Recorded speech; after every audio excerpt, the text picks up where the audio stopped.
Volume 4, Chapter 54, The Capture of Charleston.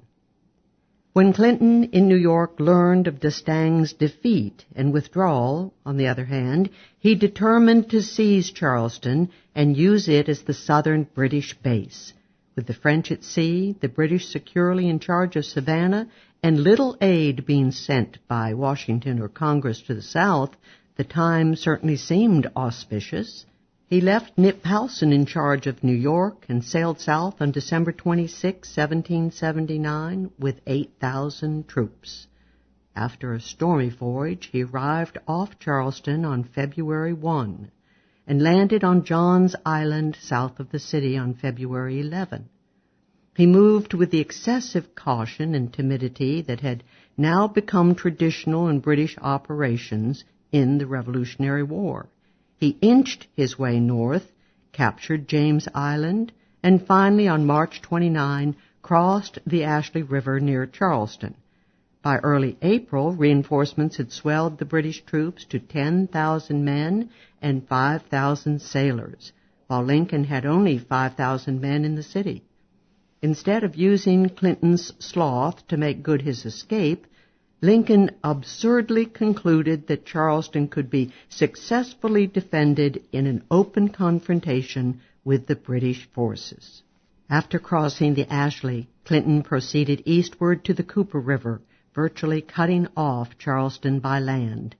Meanwhile, in early April 1780, the British fleet sailed into Charleston harbor.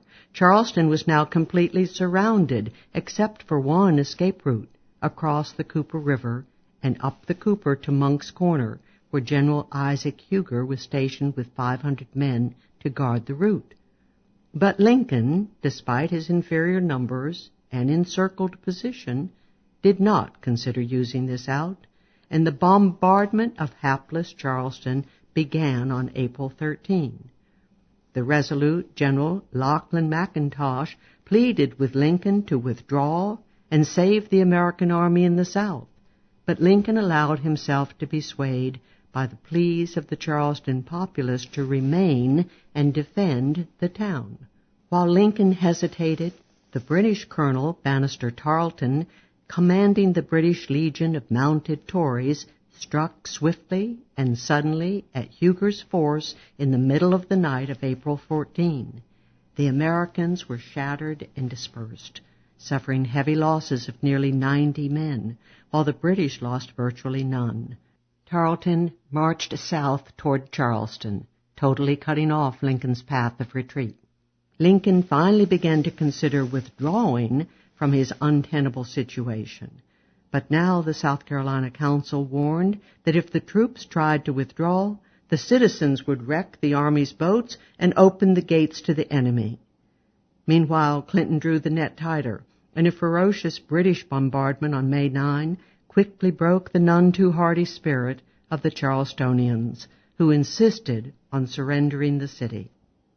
This demand for surrender was quickly seconded by Lieutenant Governor Gadsden and the South Carolina Council, and the militia began to abandon their post. Lincoln had now but one alternative, to surrender, and surrender he did on May 12. The Americans thereby lost not only the great port of Charleston, but also the entire Southern Army of nearly 5,500 men, along with many ships and huge amounts of stores and ammunition. This was to be the largest surrender of American forces until the Civil War. The surrender at Charleston did indeed bring out Tory sentiment in Georgia and South Carolina. Clinton's pullout of most of the British troops from Savannah and Augusta had at first disheartened Georgia Tories who were subject to rebel raids within a few miles of Savannah. But now all this was changed. 200 citizens of Charleston congratulated Clinton on his seizure of the city. The defeated militia quickly took an oath of allegiance to the king and happily marched off to their homes. News of the surrender caused one backcountry militia regiment to mutiny, seize their officers, and march into Charleston to yield the officers to the British. Hundreds of South Carolinians flocked to join Tory regiments, and some of the leading conservative members of the council found no difficulty in collaborating with the British. The dejected rebels seemed everywhere ready to yield to British rule, and those rebel leaders who had escaped now came in to surrender. Rumors that Washington would abandon the South added to the defeatism in that region. In these circumstances, the occupation and reduction of backcountry South Carolina proved unexpectedly easy. General Cornwallis, in charge of this occupation, established a string of strongly held posts across northern South Carolina, from Cheraw in the east through Camden and Rocky Mount to 96, as well as fortifications on the seacoast from northern South Carolina through Charleston, Beaufort, and Savannah. Camden was the major post, with 2,500 men under Lord Rawdon. Units were also stationed at Augusta. All these British posts were established without opposition. The last remnants of organized armed groups quickly surrendered at Beaufort, Camden, and 96, and the remaining militia dispersed quickly and scattered to their homes. The last remaining American armed force in the Lower South was a regiment of over 350 Virginia Continentals under Colonel Abraham Buford. Buford had come as far south as the Santee to help out Charleston, but when the city surrendered, he was ordered to retire as fast as possible to North Carolina. But the amazing Colonel Tarleton, marching fewer than 300 men over 150 miles in 54 hours, caught up with Buford on May 29 at Waxhaws, near the North Carolina border. Buford poorly deployed his men for a cavalry attack, placing them on an open plain instead of behind fortifications, and held his fire too long. Tarleton's cavalry charge smashed the American defenses, and when the Americans surrendered, his troops fell upon the disarmed and wounded Americans with bayonets. The prisoners thus slaughtered. From that time on, Tarleton's quarter was a phrase that described any massacre of disarmed prisoners. Buford and 100 men had escaped, but over 260 men were killed or badly wounded, and over 50 taken prisoner. In contrast, Tarleton lost only a handful of men. Georgia and South Carolina were now fully occupied and pacified by the British, and the contented Clinton prepared to take a third of his troops back to New York, leaving Cornwallis and 8,300 men, approximately half British and half Tory, in charge of the South.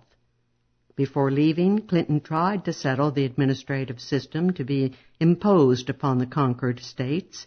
He rejected the advice of British Admiral Marriott Arbuthnot to reestablish the royal civilian regime immediately in South Carolina, and instead the state remained under military rule for the remainder of the war. More fateful was Clinton's July 3 proclamation. He had issued decrees for the reconquered subjects, pledging full protection and support for all those faithful to the crown. This and his offer of a full and free pardon to all rebels who would take the oath of allegiance made a very good impression upon the people of South Carolina and moved them closer to support of Great Britain. The effect of these decisions was wholly offset, however, by his proclamation that all prisoners on parole would be released and restored to their full rights, except that all who later failed to take an oath of allegiance to the crown would be considered in rebellion. This harsh edict forced those who had been happily neutral to take aggressively one side or the other. Deprived of the choice of neutrality, they tended to shift to the rebel cause. The stern proclamation of June 3rd revivifying a revolutionary cause that had almost died in South Carolina.